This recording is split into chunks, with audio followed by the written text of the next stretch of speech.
জানো, যখন নিজের দোষে নিজের প্রিয় জিনিসটা হারিয়ে যায়, সেটা মেনে নিতে ভীষণ কষ্ট হয়।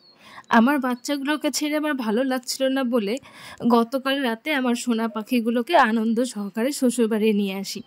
কিন্তু বুঝতে পারিনি সেই আনন্দ আমার আর কপালে সইবে না। যেই কুকুরটাকে আমি ডেলি ভালোবেসে ডেকে খাওয়াই, সেই আমার হৃদয়ের একটা অলিন্দ বন্ধ করে দেবে। আমি কখনো আমার বাচ্চাগুলোকে খাঁচায় বন্দি করে রাখতাম না, কারণ আমি চাইতাম না যে ওরা কখনো স্বাধীনহীনভাবে বাঁচুক, তাই ওরা বেশিরভাগ ছাড়াই থাকতো। আজ সকালে পুজো করে বেরিয়ে মনে হলো ওদের একটু ছাড়ি, ওরা খেলুক। ওরা দিব্যি খেলছিল। তারপর হঠাৎ দুধওয়ালার ডাক শুনতে পাই। সেই ডাক শুনে আমি ছুটে দুধ আনতে যাই। সেখানে গিয়ে দেখি আমাদের বাড়ির গলিতে ছোট থেকে বড় করা পোষা কুকুর টনি বসে আছে। মাথায় আমার কি যে ভূত চেপেছিল, আমার খেয়ালই ছিল না যে আমার পাখি দুটো ছাড়া আছে, আর আমি টনিকে খেতে দেবো বলে বাড়িতে ডেকে নিয়ে আসি। এরপরই ঘটলো অঘটন। ওকে দেখে আমার সোনামা পালাতে গিয়ে জাম্প দিয়ে টনি আমার সোনামাটাকে ধরে ফেললো।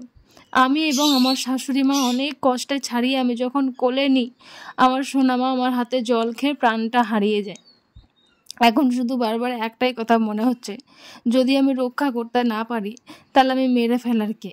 বারবার মনে হচ্ছে আমার সোনামাটা বলছে, মা তুমি তো জানো আমি ভয় পাই, তাহলে কেন ওকে ডাকতে গিয়েছিলে। যেখানেই থাকুক আমার সোনামাটা যাতে ভালো থাকে। ভীষণ ভুল করে ফেলেছি আমি।